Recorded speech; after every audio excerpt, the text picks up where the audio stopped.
Hello students, in today's class we will derive the equation for the trajectory of a projectile and the expression for maximum height, time of flight and the range of a projectile. As per the examination is concerned, both these derivations are important. Let's derive the equation for the trajectory of a projectile. For this, let us consider a projectile projected from the point O with a velocity u making an angle theta with the horizontal, that is x-axis. As you can see in the graph, the velocity u is resolved into two components, that is ux is equal to u cos theta along the horizontal direction ox and uy is equal to u sin theta along the vertical direction, that is oy. The horizontal component ux remains constant and the vertical component uy changes with time. Now let p x comma y be the position of the projectile in the time t. Now let us derive it. The distance traveled can be calculated using the equation s is equal to ut plus half at square. As you are very familiar with this equation, so let us consider this equation as 1. So for horizontal motion, let us consider s is equal to x, ux is equal to u cos theta and a, that is acceleration, is 0. Now the equation 1 becomes, as we substitute these all s, ux and a in equation 1, then the equation 1 becomes x is equal to u cos theta into t. Again, writing the equation as t is equal to x by u cos theta. Let's consider this as equation 3. Now, moving on to the next, for vertical motion, we'll consider distance s is equal to y and uy is equal to u sin theta and acceleration is equal to minus g, that is gravity, and t is equal to x by u cos theta. So we'll substitute all this in equation 1. So the equation 1 becomes y is equal to u sin theta into x by u cos theta minus 1 by 2 g into x square by u square cos square theta, that is t. Next, writing this equation as y is equal to tan theta, that is sin theta by cos theta is tan theta, u get cancels, then tan theta x minus g by 2u square cos square theta into x square. We'll consider this as equation 4. So this is the equation of trajectory. It is of the form y is equal to ax minus bx square, where we can say that a is equal to tan theta and b is equal to g by 2u square cos square theta. So we can say that this equation 4 represents the parabola and hence the trajectory of the projectile is the parabola. So next we will derive another important expression for maximum height, time of flight and the range of a projectile. For this, let us consider a projectile projected from a point O with a velocity u making an angle theta with the horizontal, that is OX. The velocity u is resolved into two components, that is ux is equal to u cos theta along the horizontal direction OX and uy is equal to u sin theta along the vertical direction OY. the horizontal component ux remains constant and the vertical component uy changes with time.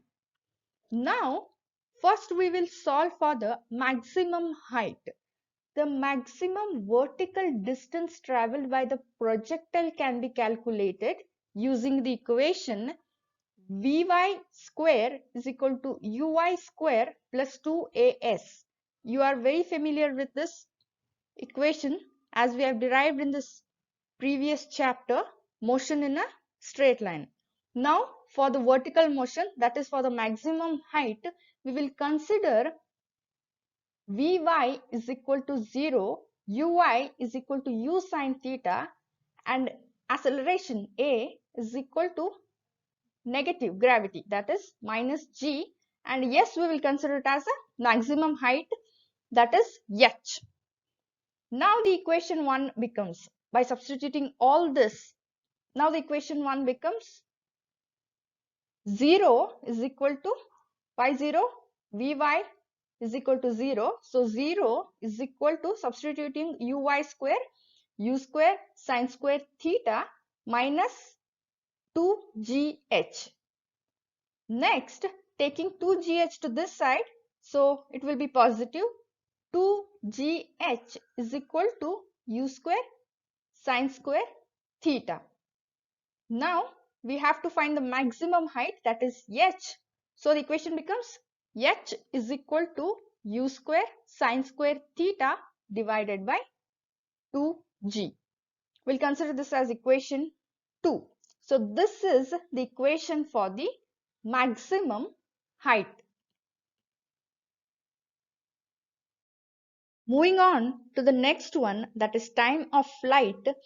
The time of ascent, that is TA, we have defined it, can be calculated using the equation Vy is equal to Uy plus At, as we have derived this equation in the chapter motion in a straight line. So let us consider this as equation 3. Now for vertical motion, we will consider Vy is equal to 0 and Uy is equal to u sine theta and acceleration is equal to minus g, that is gravity, and we'll consider this t is equal to ta, that is time of ascent. Now the equation 3 becomes 0 is equal to u sine theta minus g ta. So we'll taking gta to this side, gta is equal to u sine theta. So we have to calculate the time of ascent, that is TA. So we'll write the equation TA is equal to u sine theta by g. We'll consider this as equation 4. Now the time of flight is equal to 2 times the time of ascent. So T is equal to 2 into TA. So total time of flight is equal to, we can write it as 2 u sine theta by Ga. We'll consider this as equation 5. So this is the equation for time of flight, that is T. Now let's derive the range of projectile, that is R. What is this range of projectile? During the time of flight that we have derived previously, that is capital T, the projectile travels maximum horizontal distance, that we consider it as range, with a constant velocity ux. The range of projectile can be calculated using the equation S is equal to uxt plus half at square. We consider this as equation 6. Now for the horizontal motion, we'll consider S is equal to R, that is the range, and ux is equal to u cos theta. Next, we'll consider T is equal to capital T and acceleration is 0. Now the equation 6 becomes R is equal to u cos theta into T, where we know that the time of flight, that is t, is equal to 2u sine theta by g. So what happens by substituting the t in the above equation? R is equal to u cos theta into 2u sine theta by g. Now solving the equation, u square by g, 2 sine theta cos theta. Next what happens? R is equal to u square by g sine 2 theta, where sine 2 theta is equal to 2 sine theta cos theta. So we'll consider this as equation 7. So this is the range of the projectile. This equation represents the range of the projectile. So in the next class, we will derive the another important expression, that is expression for centripetal acceleration. Thank you.